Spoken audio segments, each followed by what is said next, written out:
Hey, this is Santomassimo with the Massimo Show, and today we're going to talk about leadership, and we'll also talk about differentiation with the one and only Mr. Joe Calloway. Now, Joe Calloway, his client list reads like an international who's who in business, ranging from Coca-Cola, Verizon, Delta Airlines, and American Express. He's the author of several books. One, Becoming the Category of One, How Extraordinary Companies Transcend Commodity and Defy Comparison. His other books include Be the Best at What Matters Most, Magnetic, The Art of Attracting Business, Indispensable, How to Become the Company That Your Customers Can't Live Without.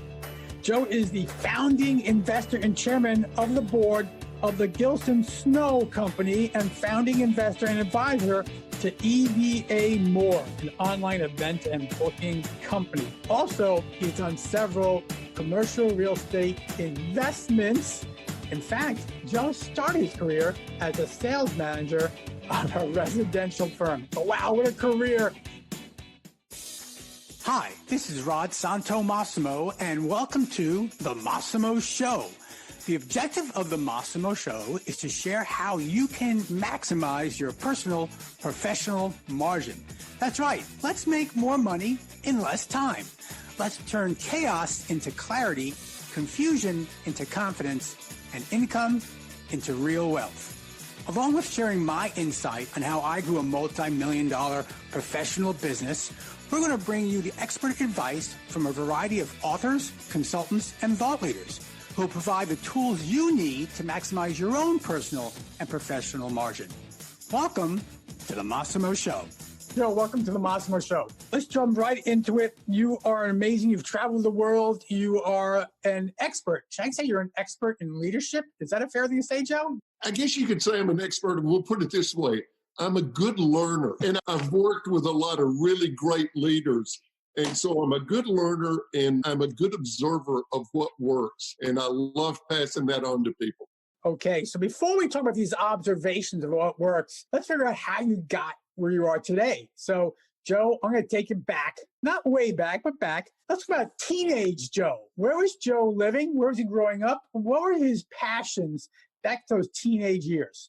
I grew up in a rural community in Tennessee, not terribly far. I'm in Nashville, and I grew up in a little town about an hour from here.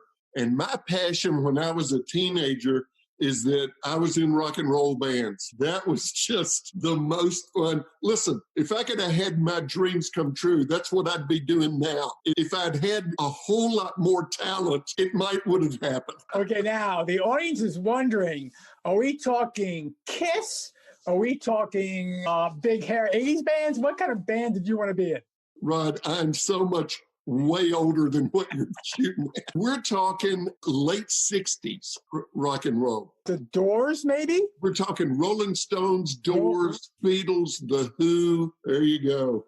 Oh, man, you're talking fantastic classic bands. Singer, guitarist, drummer, keyboard, what were you? I started off, I was a mediocre drummer, and then I went on to become a mediocre but very enthusiastic singer. So I was the front man. With my limited vocal ability, it had to all be about the show. There wasn't YouTube back then. We could have pulled something up for this podcast. Yeah, exactly. It's a good thing. Okay, so some rock and roll star to then becoming this thought leader. Give me the transformation, the evolution of from that point in your life to not only to college, early years of career. How did you get this point of where you are today, being a very sought-after leader, thought leader, consultant? Let me jump ahead to after college. I was working for the House of Representatives here in the state of Tennessee. I was very interested in all things political, but I really changed direction. I got kind of tired of the political stuff, and I went into the real estate business. With my brother-in-law, I moved from Nashville out to the state of Washington. He was starting a little, mostly residential real estate sales firm, and I became the general manager of that, a little company. We had about, maybe 10 agents. And here's what really got my attention. We had a meeting of the agents every morning for 1 hour. And that was my meeting because I got paid based on the revenue that the company generated. My whole job was to help the agents be more successful. And I really got intrigued by this idea of what can I come up with that will help these guys and gals be better at what they do. That was my whole purpose. And so I transitioned from that into doing all kinds of, I left the real estate business and went on my own doing seminars and workshops for some real estate companies, some banks. I was doing all sorts of stuff. It was time management and a lot of programs on sales. That evolved into people asking me to not do a training program, but come give a speech at a trade association or whatever. That then grew into speaking at big conventions, be the keynote speaker on business. And it evolved over the years from customer service to talking about dealing with change to building your brand with your people. And then eventually the last few years, it's pretty much all been about leadership. And now I work with smaller groups. I don't do the big conventions anymore. I just got full, done. Enough of that. I got to where what I really love now is doing very interactive, much smaller groups. Last week, I worked with a group of teen leaders in the landscaping industry. It's very interactive, and it's about how can they be more effective as leaders. So I'm really enjoying this phase of my career. Okay, so from college to real estate firm to sales manager of the real estate firm, that led to some seminars, that led to some workshops, then some speeches, and you traveled all over the world with your speeches and talk about all the elements of sales and time management, but that evolved to a point of leadership. And now you're giving workshops on leadership. So Joe, let's start there. What makes a successful leader? It's a lot of things. I tell you the word that popped in, I don't have a set off-the-shelf answer for that. But when you asked that question, what popped into my mind was clarity. When I think about the leaders of organizations, big companies, little companies, like solo practitioners and how they lead themselves in effect. But one thing that they all have in common, Rod, is nobody wonders what's going on. Everybody's clear. Here's who we are, and that gets into culture. This is who we are. This is what we value. Here's what's important. Here's the way we treat each other and everybody else, and clarity on where we're going, what our vision is for the organization, and then also clarity on how to get there. So that theme of clarity just comes up over and over in the companies that I work with for the leaders that are really good and really effective. So what I heard you share, I believe, was that successful leaders are defined by clarity, which can be defined by communication within the organization, culture, absolutely, empowerment of those folks. They do what they do. How does one become a great leader then? Is it through experience? Is it through failure and figuring it out? Is there a methodology? And if you're doing workshops, what is those steps to becoming a more effective leader? It's interesting. I work a lot of times with the senior leadership team of a company. And sometimes I also work with the emerging leaders, the ones that are making their way up through the ranks, and that the very senior leadership is saying, okay, we know that she's going to be a leader in this company. We know that he's going to be a leader in this company. So sometimes I work with them. And most of the time, there's a handful of principles that I have them think about and have them talk about and work through. And one of them is the whole idea, well, it's kind of a dual idea, which is simplicity and the ability to simplify. And then along with that, kind of a companion piece that goes hand in hand with it is make things easier. And sometimes people say the logical question to ask, if I say that, is simplify what? Make what easier? And my answer is everything that you possibly can. And I tell you, just as a general, beyond leadership, as a business principle, man, this marketplace today, if there's one thing that the market loves, whether it's the consumer or whether it's a business to business situation, the market loves anybody in any company that can make things easier. And there's some classic examples of that. So let's talk about that, because I did do some research. So certainly anyone in the audience, whether they're 18 or 78, would know who Steve Jobs is. Steve Jobs certainly made things easier for the consumer with his Apple innovations and products. Is that one of the individuals you would refer to? Listen, Steve Jobs, for my money, was like the Jedi master of simplicity. He was relentless. And this is a great principle for people to think about. There's a quote from some guy in the 17th century, and I'm paraphrasing, but he said, "It's not finished when you've added everything that you can add. It's finished when you've taken away everything that you can take away." And I love that idea. Jobs was a master at that. People used to come in and he would put his teams to work and say, "What are the 10 things that Apple needs to focus on next year?" And they'd come to him with their report and he'd say, "Okay, that's great. Now, make it 3. And he was a master at saying, "That's too much. That's too much." His products, instead of adding features, he used to say, "Let's make it simpler, easier to use." Here's the deal. Here's a question that I ask just about every group I work with. So I would invite everybody listening to answer this. How many times do you have this thought, or how often do you have this thought? "I'm making this way more complicated than it needs to be."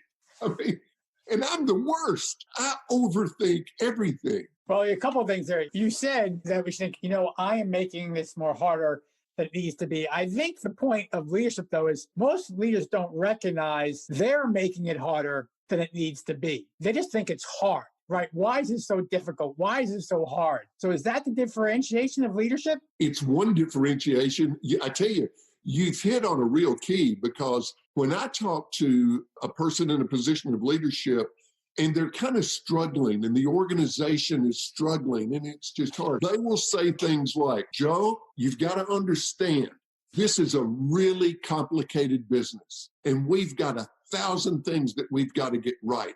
But when I talk to a leader that they're a super effective leader and their company's doing well and the people are doing, they will tend to say things like, "Joe, when you think about it, this is really a very simple business. And there's a handful of things that if we get those handful of things right, we're gold." But you're exactly right. There are leaders that make it hard, but they think it's just the nature of things. I think that one of the leader's core responsibilities is to simplify the complicated, to do it for their people, to do it for their customers, to make it simple, to make it as easy as possible. And the effective leaders just have that sometimes very quiet confidence, which is, "Hey, everybody, calm down. We'll figure it out. We'll figure it out. Let's not overthink this thing. We're making it too complicated." And that's a thread that I see running through leaders, which could be any kind of personality. Any kind of personality can be a great leader. Let me stop you there because I want to dive into this deeper. I actually want to dive into one of your books and dive into this idea of differentiation in the world of everyone being a commodity. So hold on, Joe, and hold on, Massimo Show audience. We'll be right back in a minute with Joe Calloway to discuss leadership, expand on this thought, and really for you all, how to stop being a commodity and differentiate yourself in a very competitive marketplace. We'll be right back. Hi, this is Rod Santomassimo, president and founder of the Massimo Group. And did you know that for over the past 11 plus years, we've worked with thousands of independent contractors, solopreneurs, and small business owners just like you in repositioning their and/or their team's efforts so they can build the personal, professional practice they've always dreamed of. We provide coaching programs for all levels of experience, earnings, and yes, success. So if you're finally ready to get off that transaction treadmill and chasing deals that are growing nowhere and start building the personal, professional business and life consisting of greater wealth and more time, well, check us out at Massimo.coach. That's Massimo.coach. Hey, this is Rod Santomassimo, and we're back with the Massimo Show and our guest, Joe Calloway. We're talking about leadership, the principles of simplicity, making these easier. But now let's talk about specifically you being different. Joe, you wrote this book called Becoming a Category of One, How Extraordinary Companies Transcend Commodity and Defy Comparison. Wow, I think most of our folks, how can I be unique? How can I be different? So Joe, can you share some principles throughout the book and help our audience out there? Yeah, because, hey, I look at my own business. I'm in such a competitive marketplace, and my competitors a lot of whom I know really well and are friends of mine. And my competition so good at what they do. I mean, I watch my competition do what they do, and I think, I got to get better. And I've been thinking that throughout my whole career. And I think that constant awareness of I have to get better is what's really helped propel my business along the way. But as far as not being a commodity, let me say something that might surprise some people, because when I look at really extraordinary companies, whether it's a big company or you've got a solo practice or a small group or whatever, the ones that not only grow to success, but are able to sustain that success and keep it going through all the changes in markets and economies and technologies. Here's what they have in common. It has to with my definition of the wow factor, because a lot of times people say, if I'm going to differentiate, I've got to have a wow factor. I've got to have something that totally sets me apart.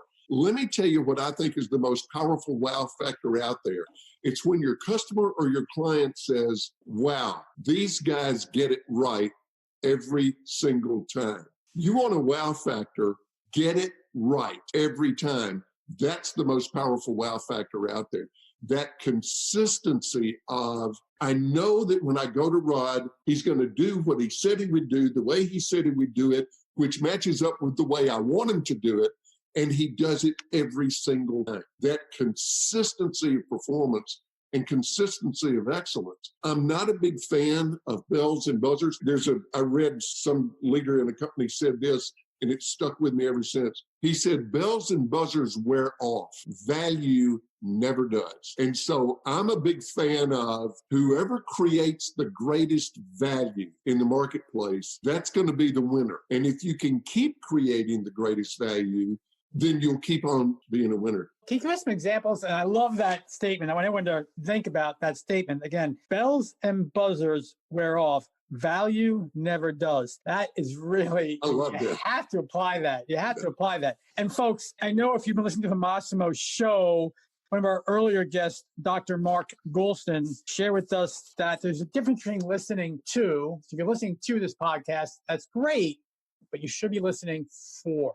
4 things you could take away and apply to your business. That's the key. And one of those is certainly, if you're doing the bells and whistles and buzzers, think about value. So let's talk about value. Talk about being a differentiator. And you've worked with some amazing firms, right? Major recognizable firms, Coca-Cola, Verizon, Delta. Give us some examples of value propositions just from that standpoint. Give us some examples to help us understand more deeply maybe what we can do in our own business. Yeah, here's the deal. I think the key to value is, and I've got a chapter on this in that book that you mentioned, Becoming a Category 1. If somebody were to ask me if I could have any differentiator, if I could pick any one differentiator, what would it be? My answer would be, let me know the customer and understand the customer better than anybody else, and I'll probably win. Because here's the deal. I don't define value. My customer defines value. And if there's something that I'm really good at, that I really love to do, then I've got to go out and find the market for that. There's got to be people willing to pay me to do that or to sell them that product. For example, because you asked for examples, one example of value is Walmart. Walmart is a price competitor. Holy cow. That's an approach to business that I want no part of. I don't know how to do it. I don't want to compete on lowest price. Walmart has got it figured out. And to their customers, low price equals value. I've done work with, for example, Mercedes. Mercedes is at the other end of the spectrum. Mercedes is, no, we're going to find the market that will pay for luxury and performance, all of that, and they'll pay a premium price for that because to them, that's value. One of my all-time favorite companies for figuring out value has always been Southwest Airlines because Southwest just figured it out. They were the first ones to not serve meals on long, like 3 and 4 hour flights. Everybody else, I'm talking about years and years ago, sure, you would actually get a real meal. Yep. It wasn't very good, but even in economy, they would bring you lunch on a tray. And at Southwest, they said, no, we're going after people that want to pay a somewhat lower price, no frills, but we're going to be incredibly dependable. We're going to get them there on time. We're going to get their baggage the same place they're going.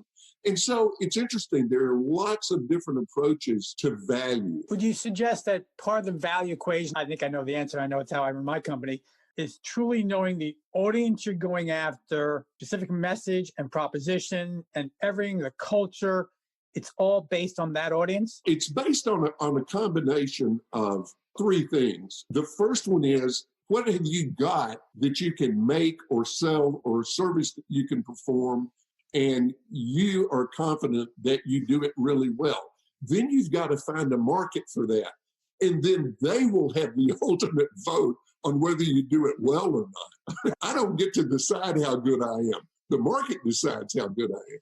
And then the other thing is, and this is just more in the whole personal life satisfaction thing, are you doing something that you want to do? I've made changes in my career that I was riding a horse that was winning the race. I just got tired. I got bored with what I was doing. And so on paper, according to the numbers, it didn't make sense for me to stop doing it. But I was tired of doing it. So I made a change. You have to, I think, balance those things. If you're great at what you do, that word gets out. Or what you're doing, the market doesn't want. Pure and simple. Yes, that's another good point. It could be that you're really good at what you do. There's just nobody that wants to buy it. They'll pat you on the back and say, man, that's fantastic. But you ask them to give you money for it, and they say, I wouldn't go that far. And there's examples of that every day. Look, if you go on Facebook, Twitter, Facebook especially, with all the ads that pop up, and you're just saying, yet those people, those advertisers are convinced they have the ultimate offering, regardless of what it is for you. I'll give you an example, Joe. Something happened to me actually last night. At the Massimo Group, we work with solopreneurs, independent contractors, solo practitioners who want to build their business. That is what we do. Last night I got a call from the top 3 firms in the world in the commercial real estate space, and they asked me to coach up to 100 people, which is, look, that's a phenomenal opportunity for my company. And I dug into it, and they said a couple things. Here's what we want. Okay, here's how we do it. Not really what we do. 2 things, Rod. You got to meet this price, which was 20% of our market price. And I said, wait a minute. And I said, and we're going to pay for everything ourselves, not our people, which is something we just never do. We do not work with people who don't invest themselves because it doesn't work. I'm sorry, corporate America, it doesn't work. So I went to my home office and I'm banging away on the Mac we have upstairs, how I could craft an offering that would work and fit the model. And then like everything, I went to bed and I woke up and said, what the hell am I doing? This is not who we are. This is not who I am. We are valuable, but not to that audience and not at that price point. I think, and look, I was saying as a leader of the company, I think you have to recognize and stick to it as firm as you can, or then you become a commodity of trying to please everybody. That is so, we are so on the same page. Let me tell you, I'm going to call somebody shortly because I got an email this morning. Joe, we read one of your books.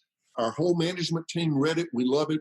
We want you to come work with us. So I'm going to have a phone call with them. Now, they already know what I do and like it based on the book. But let's say it's a company that's just, they know a little about me and they're interested. If they say to me on the call, Joe, why should we hire you? My answer for 30 years has been exactly the same. My answer is, I don't know that you should.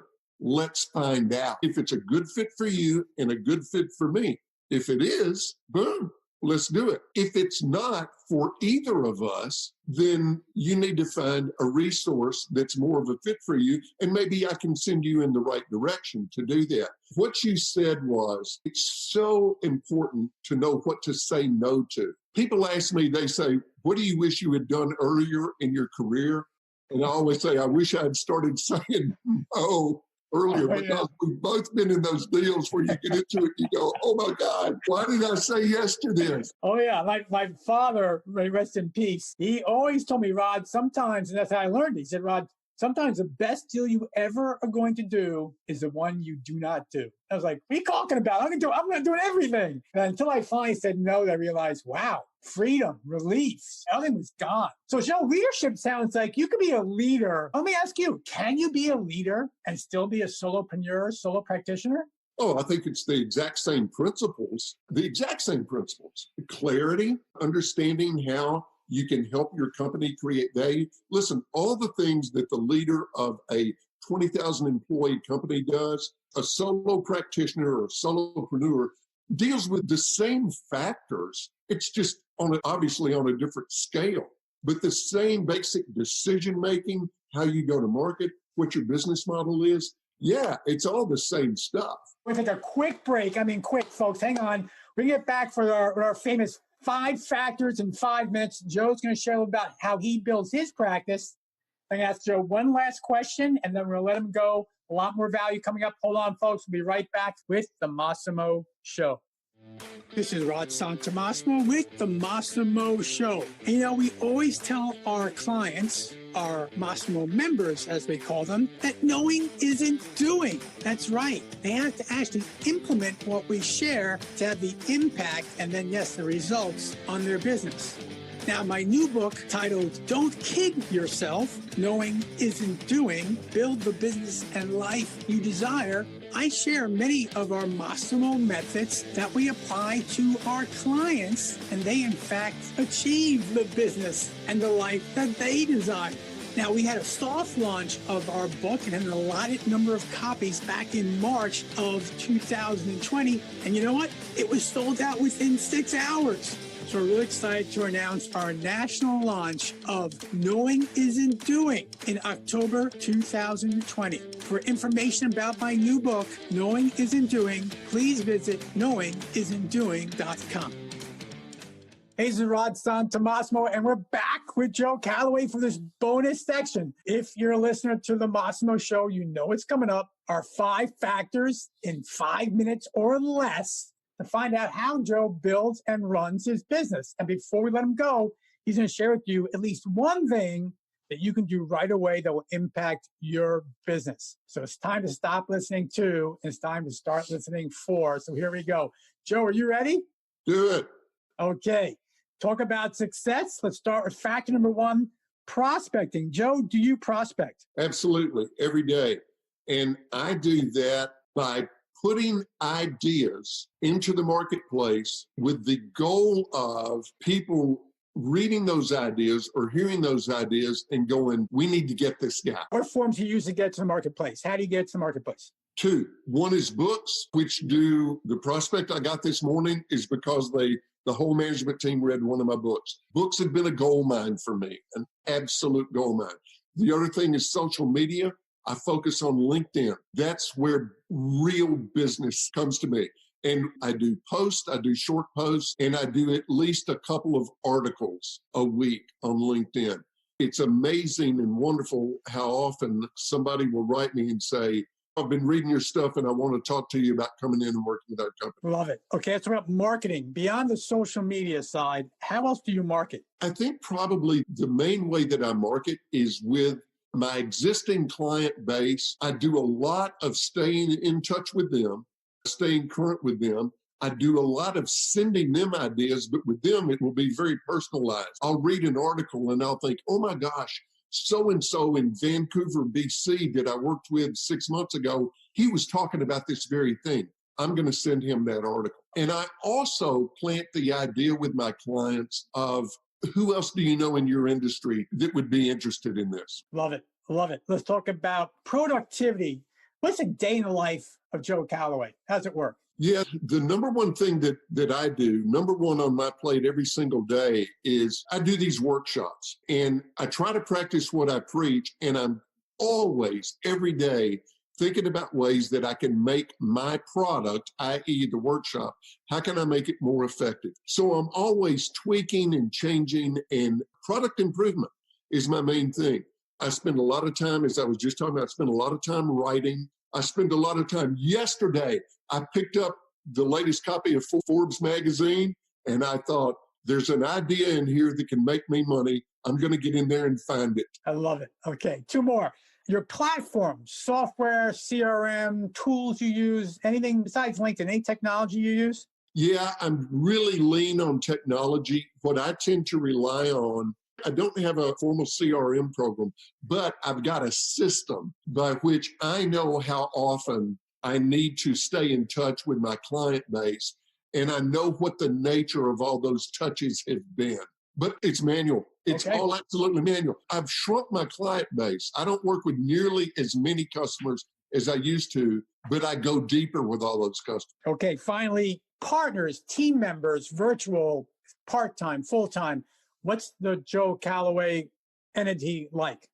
Yeah, now all my partners are either virtual or they're all long distance. There's nobody else in Nashville. They do a number of things. A lot of my partnering is, for example, yesterday, I worked with a guy who works with new authors, people that want to write a book and have somebody help them with the whole either publishing or self-publishing process. And a lot of those authors also want to be speakers. And so there are people that I actually partner on offerings, on programs that we do. There are also people that I partner with with some marketing projects.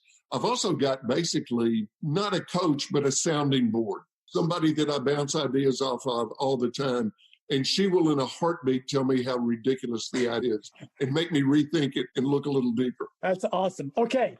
Thank you for the 5 factors in 5 minutes. Before we let you go, give the audience one thing, just one thing of the thousands of tactics and strategies you have crafted that they can do immediately to have an impact on their business.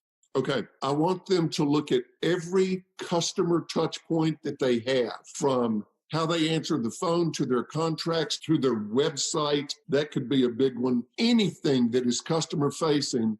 And I want them to look at it with this filter, this question in mind. How can I be easier to do business with? How can I make it easier for people to do business with me? And a good place to start for a lot of people is their website. How accessible is it? How easy is it to understand? When people look at your website, do they immediately get it, what you do and what you're about? I'm telling you, if you can be easy to do business with, that's gold. Love it. Love it. In fact, I got to tell you, I'm in the business now for this business for 12 years almost. Probably had 4 iterations of our website. In fact, we're going through a new redesign as we speak. I looked at designs last night while I was working. And so, yeah, but definitely I see where you're coming with that. Touch points, clarity, back to your word about clarity, so integral. Joe Calloway, it's been fantastic time with you. Thank you so much for sharing your insight. And thank you for being a guest on the Massimo Show. My pleasure. Thank you for having me. Well, folks, I can end this up as always, right? A lot of knowledge shared today, a lot of knowledge, but now you got to do it, because knowing isn't doing. KID, knowing isn't doing. Do not kid yourself. Start the doing. Until next time, this is Rod Santomassimo with The Massimo Show. I want to thank you for listening to this version of The Massimo Show. And please, please go out and share this with your friends, your colleagues. Heck, share it with your dog. Just share it. And more importantly, just give me some feedback, good, bad, or indifferent. We all grow from understanding what our audience wants to hear. So until next time, this is Rod Santomassimo with The Massimo Show. Hi, this is Rod Santomassimo, president and founder of the Massimo Group. And did you know that for over the past 11 plus years, we've worked with thousands of independent contractors, solopreneurs, and small business owners just like you in repositioning their and/or their team's efforts so they can build the personal, professional practice they've always dreamed of. We provide coaching programs for all levels of experience, earnings, and yes, success. So if you're finally ready to get off that transaction treadmill and chasing deals that are growing nowhere and start building the personal, professional business and life consisting of greater wealth and more time, well, check us out at Massimo.coach. That's Massimo.coach.